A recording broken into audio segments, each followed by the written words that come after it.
నంద్యాల జిల్లా నందికొట్కూరు మండలం మల్యాల ఎత్తిపోతల ప్రాజెక్టు నుంచి హంద్రినీవా కాలువకు నీటిని విడుదల చేశారు.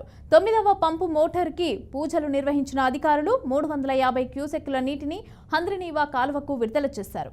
కర్నూలు, నంద్యాల, చిత్తూరు, అనంతపురం ప్రజలు సాగునీటి అవసరాల కోసం నీటిని విడుదల చేశారు.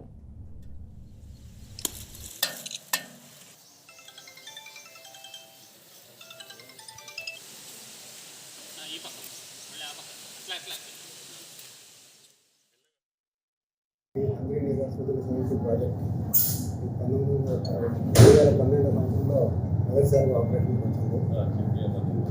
దీని ద్వారా సుమారు 6 లక్షల ఎకరాలు పంట పెట్టడం జరిగింది. 40 టీఎంసీ నీటితో 6 లక్షల ఎకరాలు సాగు చేయాలని, ఖరీఫ్ సాగు చేయాలని, లేదా 33 లక్షల ఎకరాల జనాలకు తాగునీరు అనే ఉద్దేశంతో ఈ ప్రాజెక్ట్ చేయడం జరిగింది. ఇది ప్రపంచంలో one of the most highest lift irrigation scheme ద్వారా ఇది మెయిన్ కెనాల్ మీద 333 మీటర్లు ఎత్తు నీరు ఎత్తుకుంటూ, అదే కాక దీనికి బ్రాంచ్ కెనాల్స్ కూడా చాలా ఉన్నాయి.